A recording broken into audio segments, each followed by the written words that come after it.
The following program contains mature subject matter. Viewer discretion is advised. New research from the Annals of Internal Medicine reveals a shocking statistic. 1 in 9 men in the U.S. are orally infected with HPV, the human papillomavirus. Now, the popularity of unprotected oral sex, they think that may be part of it. Research shows that 11 million American men are infected.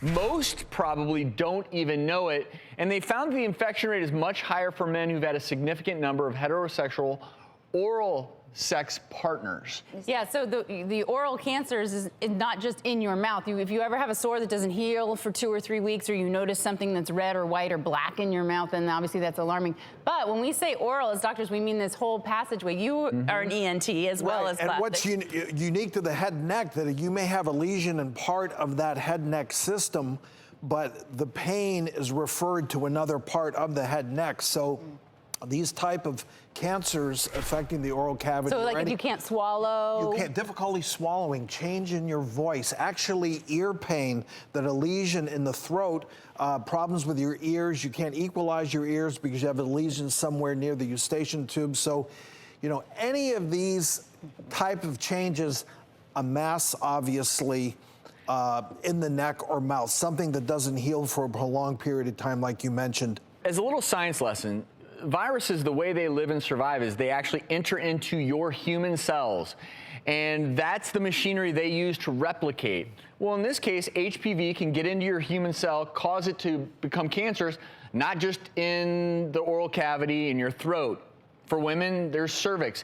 And that's what's so crazy here is this virus, which, yeah, it can just cause a wart that's fairly harmless, but it can literally reprogram your cells to become cancerous anywhere that it infects your cells. And, you know, from a practical standpoint, 80% of people will get an HPV infection in their lifetime. And it's true that a lot of HPV infections will just clear on their own, but those that persist can lead to precancers and cancers.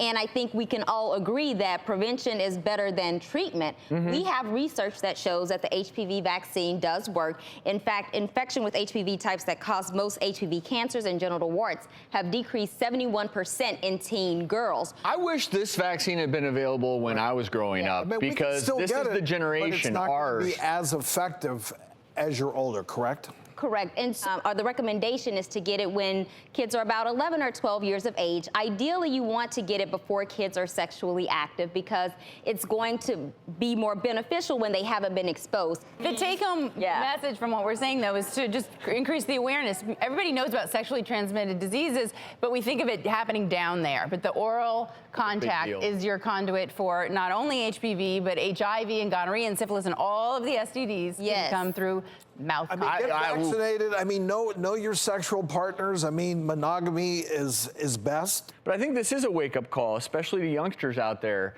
If you're going to engage in oral sex, know that there's no such thing as, quite frankly, safe oral sex, right? I don't know how you can be safer, short of doing your trick of, I don't even know how you would do it, cut up a condom and trying to find a dental dam. You laughing at my trick? It's a good trick.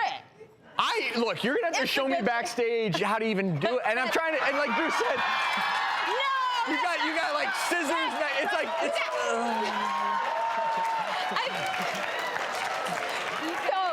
That's what I want to see.